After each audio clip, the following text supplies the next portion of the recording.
All right, we are here to do some planetary interaction. I am living out in Nullsec, so it's going to be one of the areas where you typically get the highest amount of ISK possibilities with doing PI. Wormhole space is also generally pretty good for that as well.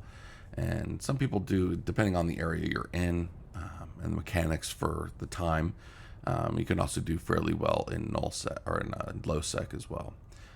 So how we want to do this, I'm currently running in an epithel, and that is specifically designed for planetary interaction. You can see the epithel's got command center hold, which can hold up to 6 command centers, and a dedicated planetary commodities, which has a pretty decent cargo hold for planetary commodities.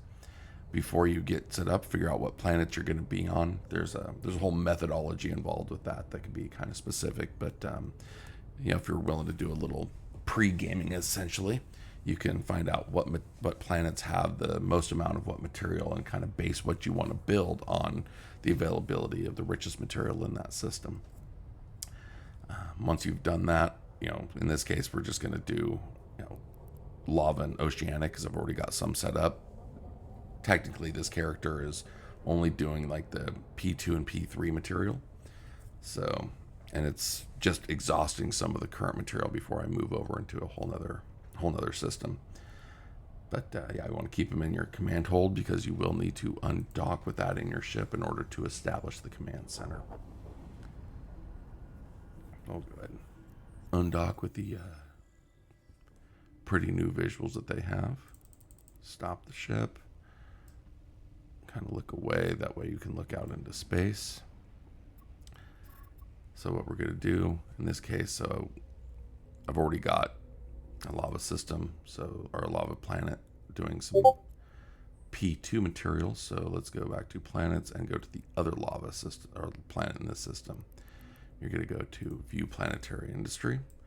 I typically will go to the planet's pole to drop the command center.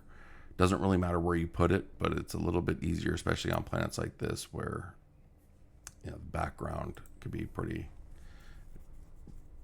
difficult to see anything. So, and it doesn't matter. Like I said, it doesn't matter what the lava command center is. You just need it to be on the planet. You get it on there, you're going to want to upgrade it.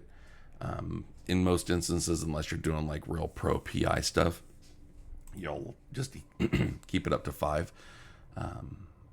But in this case, I've got it up to 6 just because I like to do pretty heavy in PI with like up to 12 characters. I want to upgrade that as much as you can. And you see, that's going to be the most expensive thing you do on PI with your initial setup. So make sure you have about 20 million ISK ready per planet. Now from here, you're going to want to scan, look at what you're trying to get. In this case, we're going for heavy metals, so we can get toxic metals. And with the planetology and advanced planetology, that's where this little bar up here comes from. The more it is, the more specific the resource distribution is. So like this here is obviously going to be the richest area, and this here will be the richest area. And they seem pretty small, but it's not that big a deal. I usually keep it down to about 75%. That way I have a better idea of where things are distributed. So from here, we're going to want to go to build. And since we know that right around here is that real heavy end material, we're going to want to set this up so that we can extract from that.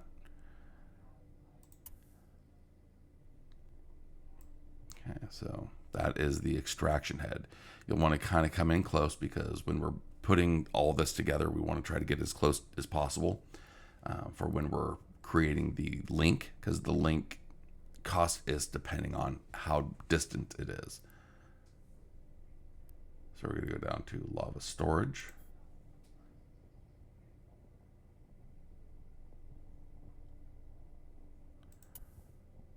And then we're going to go to lava launch pad.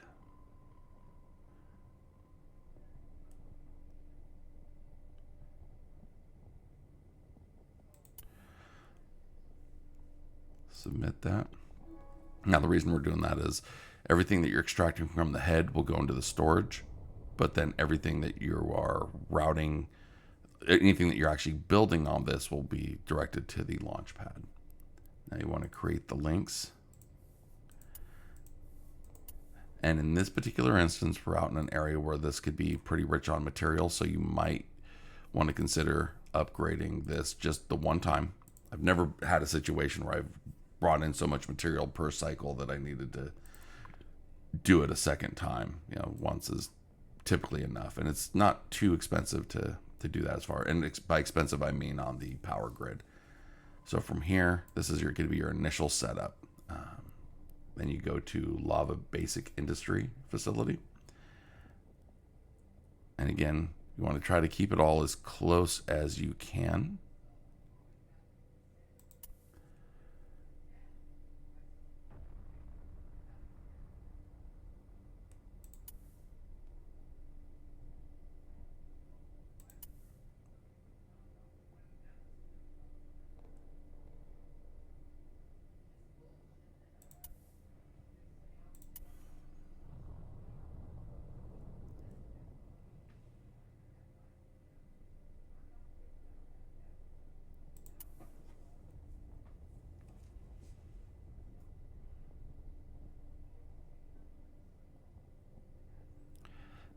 Now, if you're doing it this way and you can only upgrade to 5, this will be about the max you can do, because you'll want to max out the amount of heads, mining heads out of here you're going to get.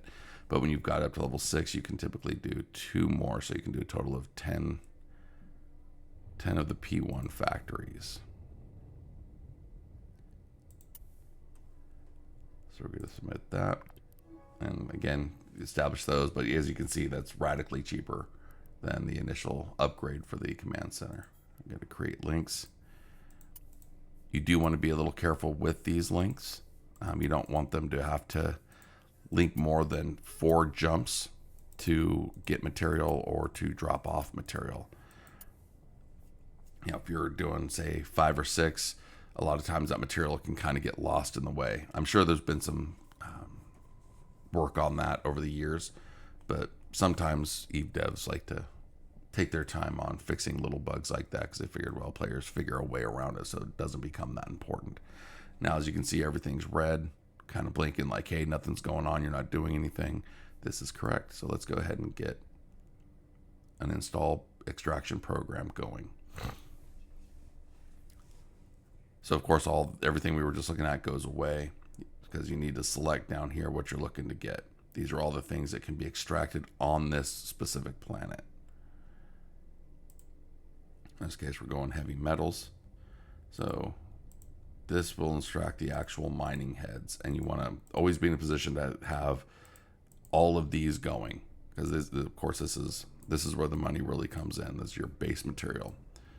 You want to build them out so that they're sitting away from all of your factory parts. That way they're not interfering with it. Now, when it comes to program duration, this is going to be dependent on how often you want to interact with your planetary systems. In my case, I like to have that 30-minute tick, so I will set it up so that it is at 2 days, 1 hour, 30 minutes. Now, we'll show you something real quick. So when you do that, you'll see how it's changing that into 30-minute increments. Once you get to 2 hours, that 2 hour point, or 2 days, 2 hour point, means your increments are an hour long. So as you can see, as I plus it up, instead of it going every 30 minutes, it's increasing every 1 hour. And then I believe get closer to 3 days. From here, it's going to be going up every 2 hours. And if you've noticed, the extraction heads are getting larger as that's happening. That's going to seem like a really good idea, and you'll look down here and be like, oh, that's a lot of material. But you're only getting 3,700 material over an almost 6-day period here. You go down to the 2 days, 1 hour, 30 minutes, and you're getting 2,200 materials, but you're getting that every 2 days. So if you keep this kind of deal going, you can get right around anywhere from 25 to 45% more materials in the same time frame. So, again, it's up to you. If you only want to deal with PI maybe once a week, that's perfectly fine. But if you're, essentially the shorter the duration of your program, the more efficiency you're getting per mining head. But that will also mean that you'll have to move your factories around a little bit more, because of course, as you're mining this, these resources are going to be constricting in because they are actually being diminished from the planet as you're mining. So you'll have to move it around from time to time. So now we've got that all set up. We're going to start extraction. And then while we're here, you get to see the heavy metals are not routed. So you've already done the install extraction program. You got to go over to products, and you'll see where it says not routed. Click on it, create link, and drop that into the storage bin. Create link, and now that program, all this material will have a place to go. Submit. So now you are mining the P0 material, the raw material. But of course, none of these are set up. So I'll set up a couple, and then I'll pause the video and finish the setup. That way you're not having to watch me do all the crazy tedious stuff. So you'll click on one, and in this case, we're doing toxic metals, which it's already on. The list will show you all the tier 1 that it's able to do, because this is just a basic industry facility. The Lava Advanced facility will let you do up to tier 2 and tier 3 materials, but you won't be able to do tier 1. So it's already set for toxic metals, but of course it's going to show you all the tier 1 material, not for this planet, but that are in the game period. So you'll want to kind of keep an eye on that. So you'll install the program and then go back up to products, and you'll see this is what it's expecting to make per cycle, and it's not routed. So create a route, and you're going to drop that into the launch pad. Create the route, and that one's been routed. So we'll do another one real quick just to kind of show what's going on. Again, when you go to the install, it's already set up. The first time you do the install, it's going to know what you're looking for. So it'll automatically try to pop onto toxic metals for you. Create route, drop it into the launch pad, create route one more time. As you can see, it's still on toxic metals. So install products, click on it, create route, drop it into the launch pad, create route. Now that material is routed. So I'll go ahead and finish this up and pop back in. Okay, so now these are all set up, and you know that there's at least a partial setup, because even though they've got the red ring, they've also got the small yellow ring in there, meaning that it's partially set up. And you can see where this little white line is. That's letting you know, it's basically a little timer showing you that it is still an extraction. So from here, kind of like, well, what do you do? So you want to click on the lava storage facility. As you can see, there's no contents yet because we haven't completed a cycle. However, you go past stats and storage to routes, and there is material being routed into it. So from here, you can click on it, create a route, and you can drop it on all of these, and it'll turn yellow, letting you know that process, all of the materials that it needs, is going in, and it's routed, and the material that it's building is ready to be built and is going to be routed. If any of these are still got the red circle around them, that means part of that process, either something's usually not routed, or it's got the wrong material expected to go into it. So we'll do this again. Again, I'm going to routes. Make sure you go to the part that's got the most material. Create the route, drop it. This particular instance can be pretty quick, which is nice. So I'll go ahead and pause this and finish this up.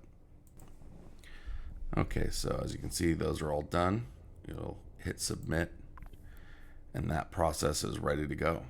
Everything's essentially good and set up. Now, the addition that they did was the templates. So you can save this template, and it won't be specific to this planet, but it will be specific to lava planets extracting heavy metals and turning it into toxic metals. I've already got one for that, so what I'm going to do is pause this one more time, and I'm going to decommission all of this and show you how those templates work. Okay, so as you can see, our little system is gone. The only thing that we've got left is the command center, which might as well keep on the planet for as long as you're going to mine it. So what you can do from here, we'll just go to another part on the planet just so you can kind of see what happens.